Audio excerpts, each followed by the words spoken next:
ایک سوال آیا ہے کہ اندھیرے میں نماز پڑھنا کیسا ہے؟ تو اس کا جواب یہ ہے کہ جتنا ہو سکے روشنی کا،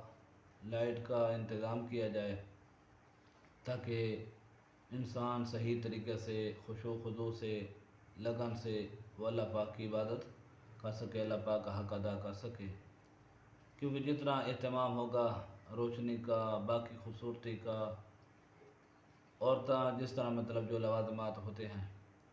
تو اتنا عبادت میں مزہ آئے گا، لذت آئے گی۔ جتنا انسان جو ہے نا بے خوف خطر ہوگا، اتنا اللہ رب العالمین کی طرف اس کی توجہ ہوگی۔ لیکن اگر کوئی آدمی ایسی جگہ نماز پڑھتا ہے جہاں پر اندھیرا ہے، تو اگر اتنا زیادہ اندھیرا ہے کہ اسے وحشت اور خوف جو ہے محسوس ہو رہا ہے،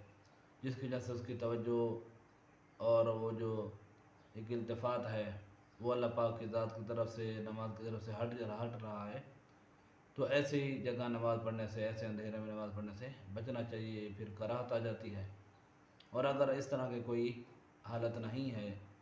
کہ اتنا زیادہ اندھیرا بھی نہیں ہے اور اتنی روشنی بھی نہیں ہے، تو اگر ایسی جگہ نماز نے پڑھ لی تو نماز میں کوئی کراہت نہیں ہے۔